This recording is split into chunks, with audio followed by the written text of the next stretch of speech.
أما بعد ولا المسلمين تو ما أنت جماعة مركز كي مادان وحا مستحبة شيء مركع عصب إن لقاض وناق هي خير سوسي هذي أو الرمين لقى شبريو هي مصيبة هي فتنة مثل قصم ريو هي مثل إسكعيلين وحن في ليا markaan anagu halkaan joogno gobolkan waxyaalaha noogu dhibka badan inay kamid tahay dadka muslimiinta islaynayaan oo qabyaalada iyo fitanta gobolka ka taagan mid waqti iyo xad leh waa noqon weyn laajli dalika xumaanta hadii laga aamuso xalaal baa la muday xaqa hadii la qariyana baadilku waa ilma dhala qabyaalada waxa la yiraahdo laynta dadka la laynayo intaaba la gaarin asabiyada qabyaalada sharciga islaamka xaraan bay ku oo looga jeedo dadka in loo kala qoloqoleeyo say u kala sareeyaan si macnaha loo yiraahdo way kala sareeyaan in loo kala qoloqoleeyo ama in awood laga raadiyo qolo ama in la yiraahdo qoladaani ha noolaato qoladaan ha hoosayso wax alla waxa qabyaalada la yiraahdo xaraam weey sharci ilaahayna subhanahu wa ta'ala xamiyada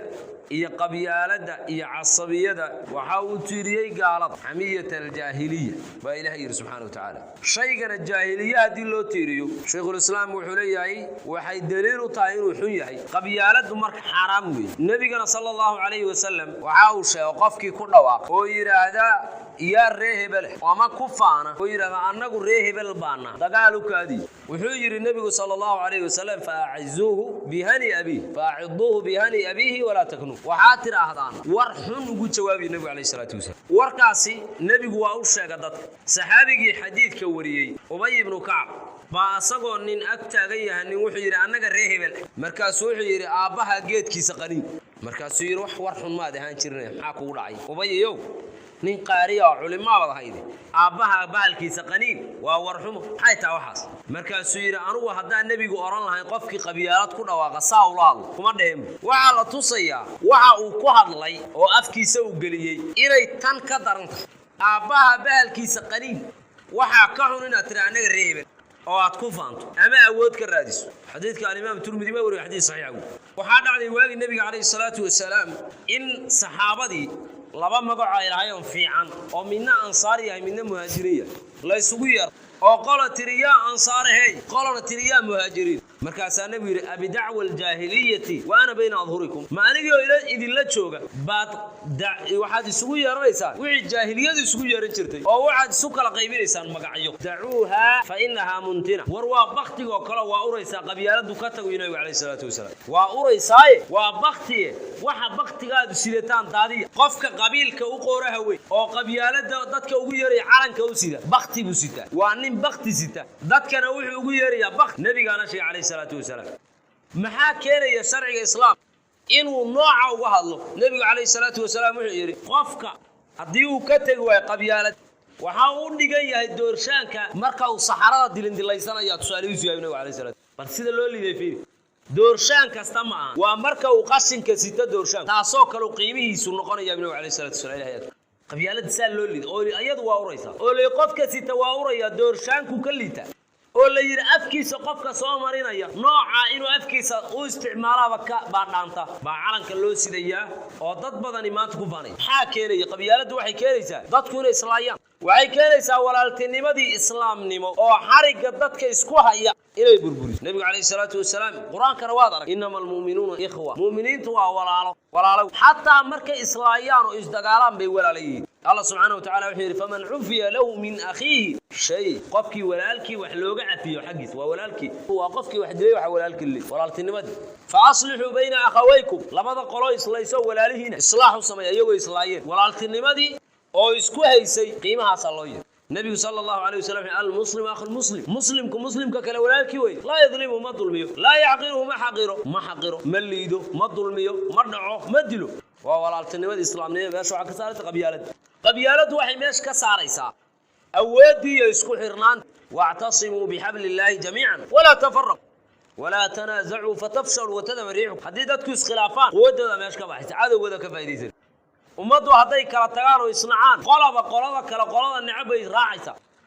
taasna nabiga kaleey salaatu wasalaam aad baa iyadana uga digay quraankuna waa kadib waxay keenaysaa qabyaalad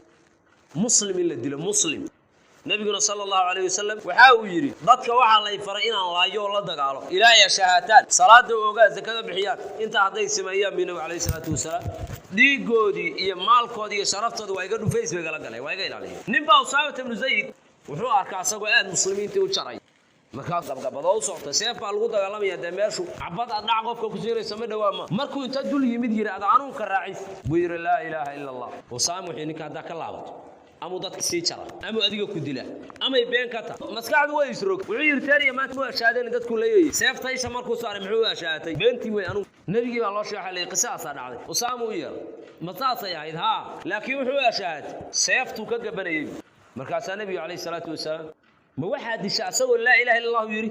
si nabiga seeftu ka gabanay suu yiri la ilaaha illa allah oo qiyaamaha haday ku yimaado maxaa sameynaysaa ku sameynaysaa la ilaaha illa Usaama wuxuu waxaan jeclaan lahaa inaan markaa islaam ila islaamnimo wixii ka horeeyay waa la dhaaf qiso kale nabigu wuxuu ku yiri markuu yiri afkay ka ahay buu nabiga alayhi salatu wasalaam qalbiga inta jeex markaa dishay maxaa uga akhrin weydeen dhabka ahaydeen afka ka yeena urka weyd kaasi ma qalbi ma ka arkay anigu waa shahaado markaas uu qalbigiisana kama warqabtid afkiisana rumayn mays saasa loo adkeeyay diga muslim ilaahay shan waxyaalood buu ballan qaado qofkii qof muslima dilay oo shahaadani muslimka qolada lagama wado reeba lagama wado isku abtiris baana lagama wado qolada kala gaala ma aha waa shahaadanay adna waa shahaadanay hadaa disho shan waxyaalood baad ku bishaaraysanaysaa ilaahay caradiis ilaahay nacladiis ilaahay naartiis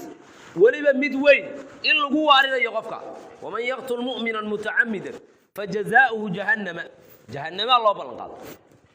kow naar buu galaya waliba waa ku waaraya ilaahay subhanahu wa ta'ala haye saana waa loogu degdegay wala sharaabanay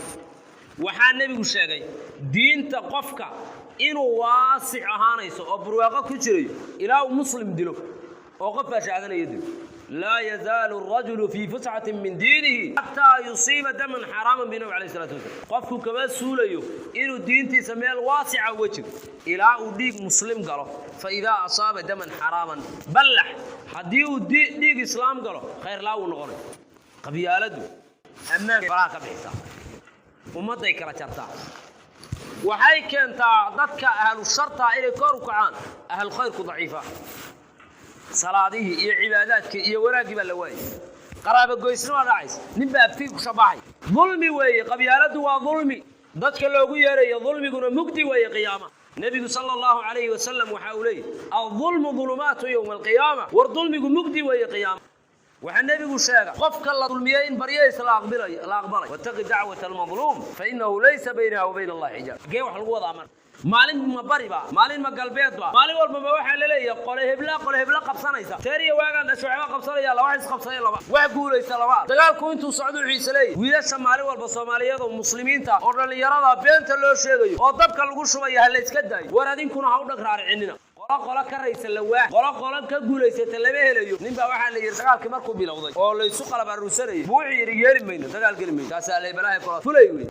fulay dhalay soobaxa qaata qalabkii baa weerarkii baa hinjaacada la isaga dhig waa la isku celiyay waa la isbaabiyay markii la dhamaaday maxaa noo tala shalay heshiin labadii qolo geedkii markii la isugu baalka istaa salaamaad la isugu heshiis gali maayo oo maxaa dhacay ma dadka dhintay baa la sirayay markay noolaayeen waadi kiiga diiday waa tan hadda la heshiin war bari baa la heshiin doonaa dadkii aan la dhamayn dagaal waligii socda oo Soomaaliyeed oo aan heshiis ku xidhin lawaa qola inta guulaysatay qola madaxa uga istaagtay lawaa lama kala adkaanayo guul laga gaari maayo qabyaalada dadka ka daayay gabdhaha fidnada wada oo dadka u garaacaya jirgaamada oo kacayda ku haya dadka ka halaga qab waxaan wax la dhawran kara ma dadkii dhamaa oo magaalooyinka amaankii farahay ka baxeen oo dagaamadii waa la kala jaray oo fidna iyo sharba loo wada helay dadka xoogaaga wax garanaysan waa mid uurka kala jira iyo mid aamusan midkii nuu yiraahdana waa baqaya maxaa laga baqaya sharta halaga hortago halaga qabyaaladu xaraam weey guulna ma qabiil la oo kulligii laba qabiil colana ma kulliga iyo muslim baan reehebel meel lagu gaari maayo hal la iska daayo hal laga hortago hal la joojiyo dadka muslimiinta dhulalka ay wada degan yihiin waligood ku kala raymaya marka dadkii aan dhamayn yaan dad kale ka faa'iideysan dadkan waa wado daciif noqo qabyaalada marka la joojiyo intaas ku celcelinay ilaahay subhanahu wa ta'ala waxa weydiisanaa inta shar wad sharteeda alla naga dub inta khayr wadana khayrka Allah u fududay musiibada caam iyo khaas ba ilaahu gees naga mar ilaahay dalka yaga iyo dalalka kale muslimiinta amaan Allah ka wanaaga kulliga iyo Allah na tus tartan Allah naga xig sallallahu alayhi wa sallam ala nabiyina Muhammad